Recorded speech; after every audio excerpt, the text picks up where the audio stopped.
Hi all, അസ്സലാമു അലൈക്കും. Welcome back to Seena's kitchen. ഇന്നത്തെ റെസിപ്പി നല്ലൊരു വെറൈറ്റി ടേസ്റ്റി ആയിട്ടുള്ള അടിപൊളി ഈവനിങ് സ്നാക്സിൻ്റെ റെസിപ്പിയാണ്. കുട്ടികൾക്കും വലിയവർക്കൊക്കെ ഒരുപാട് ഇഷ്ടമാവുന്ന നല്ല ടേസ്റ്റി ആയിട്ടുള്ള ഒരു പലഹാരമാണ്. അപ്പോൾ ഇതെങ്ങനെയാണ് തയ്യാറാക്കുന്നതെന്ന് നോക്കാം. അതിനായി വീഡിയോ സ്കിപ്പ് ചെയ്യാതെ മുഴുവനായിട്ടൊന്ന് കണ്ടു നോക്കണേ. റെസിപ്പിയിലോട്ട് കിടക്കുന്നതിന് മുമ്പായി സിൽനാസ് കിച്ചൺ ചാനൽ ആദ്യമായിട്ട് കാണുന്നവരാണെങ്കിൽ പ്ലീസ് ഒന്ന് സബ്സ്ക്രൈബ് ചെയ്തേക്കണേ. ഒപ്പം തന്നെ ഈ വീഡിയോസ് നിങ്ങൾക്ക് ഇഷ്ടപ്പെടുകയാണെങ്കിൽ ഒരു ലൈക്ക് ചെയ്ത് ഷെയർ ചെയ്ത് സപ്പോർട്ട് ചെയ്യാനും മറക്കരുത്. ഇനി നമുക്ക് ഇതെങ്ങനെയാണ് തയ്യാറാക്കുന്നതെന്ന് നോക്കാം. ഇതിനായി ആദ്യം തന്നെ സ്റ്റൗവിലേക്ക് ഒരു കടായി വെച്ച് കൊടുത്തിട്ടുണ്ട്. അതിലേക്ക് ഇനി ഇട്ട് കൊടുക്കുന്നത് തുവരപ്പരിപ്പാണ്. ഈ ഒരു പരിപ്പ് നല്ല പോലെ കഴുകിയതിന് ശേഷം 250 ml കപ്പിൻ്റെ അളവിൽ 1 കപ്പ് നിറയെ ഈ ഒരു കടായിലേക്ക് ഇട്ട് കൊടുക്കുന്നുണ്ട്. കഴുകിയതിന് ശേഷം വെള്ളമെല്ലാം ഊറ്റിക്കളഞ്ഞിട്ട് വേണം ഇതിലേക്ക് ഇട്ട് കൊടുക്കാനായിട്ട്. ഇനി നല്ലൊരു മണത്തിന് വേണ്ടിയിട്ട് ഒരു 3 ഏലക്ക ഇട്ട് കൊടുക്കുന്നുണ്ട്.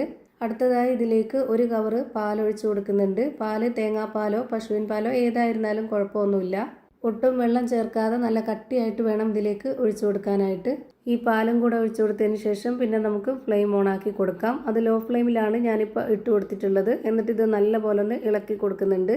ഈ പരിപ്പ് പാലിൽ ഒരു 5-10 മിനിറ്റ് നേരം നന്നായിട്ടൊന്ന് വേവിച്ചെടുക്കണം. ഇനി ഇതിലേക്ക് ഒന്നുകൂടി നല്ല ടേസ്റ്റിന് വേണ്ടിയിട്ട് ഒരു 2 ടേബിൾ സ്പൂൺ അളവിൽ പാൽപ്പൊടി ഇട്ട് കൊടുക്കുന്നുണ്ട്. പാൽപ്പൊടി ഇട്ട് കൊടുത്തതിന് ശേഷം ഒന്നുകൂടി ഇളക്കി കൊടുക്കുന്നുണ്ട്. ഇനി ഹൈ ഫ്ലെയിമിൽ ഇട്ടാലും കുഴപ്പമൊന്നുമില്ല.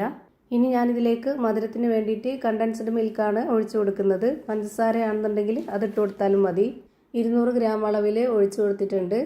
ഈ ഒരു മധുരം മതി എന്നുണ്ടെങ്കിൽ ഇത് മാത്രം ഒഴിച്ചു കൊടുത്താൽ മതി. അല്ലാത്തവർക്ക് ഇതിൻ്റെ കൂടെ കുറച്ച് പഞ്ചസാരയും കൂടെ ഇട്ട് കൊടുക്കാവുന്നതാണ്.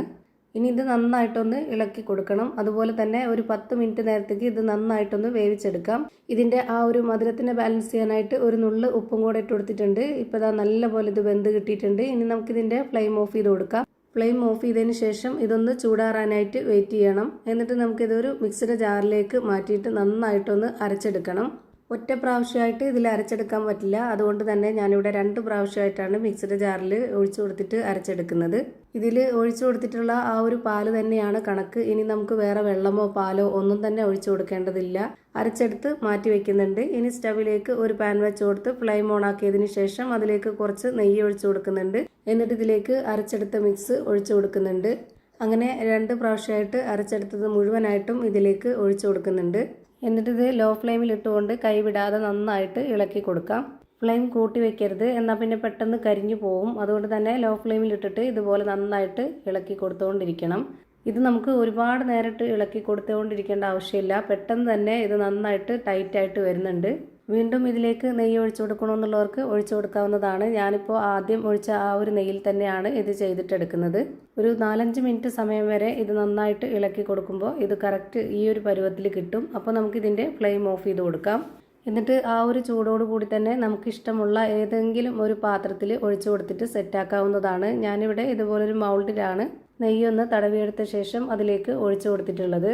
എന്നിട്ട് ഈ ഒരു സ്പാച്ച് ഒന്ന് കഴുകി നനച്ചതിന് ശേഷം അതിൻ്റെ മുകളിൽ കറക്റ്റ് ലെവലാക്കി കൊടുത്താൽ മതി. സ്പൂൺ കൊണ്ട് കോരി കഴിക്കുന്ന രീതിയിലാണെന്നുണ്ടെങ്കിൽ നമുക്ക് ചൂടോടെ തന്നെ കഴിക്കാവുന്നതാണ്. ഞാനിവിടെ കട്ട് ചെയ്തെടുത്ത് കഴിക്കുന്ന പരുവത്തിലാക്കി എടുക്കാൻ വേണ്ടിയിട്ട് 1-2 മണിക്കൂർ ഫ്രിഡ്ജിൽ വെച്ചെടുക്കുന്നുണ്ട്. ഫ്രീസറിലല്ല, അല്ലാതെ താഴെയാണ് വെച്ചിട്ടുള്ളത്. ഇനി നമുക്ക് ഇഷ്ടമുള്ള വലിപ്പത്തിൽ ഷേപ്പിലൊക്കെ കട്ട് ചെയ്തെടുത്ത് കഴിക്കാവുന്നതാണ്. നല്ല സോഫ്റ്റ് ആയിട്ടുള്ള നല്ല പഞ്ഞ് പോലെ വായിലിട്ടാൽ അലിഞ്ഞു പോകുന്നൊക്കെ പറയുന്ന പോലത്തെ നല്ല ടേസ്റ്റി ആയിട്ടുള്ള ഒരു പലഹാരമാണ് റെഡിയായി കിട്ടിയിട്ടുള്ളത്. ഞാനിപ്പോൾ ഇവിടെ കട്ട് ചെയ്തെടുത്തിട്ട് എല്ലാം ഒരു പാത്രത്തിൽ മാറ്റിയിട്ടുണ്ട്.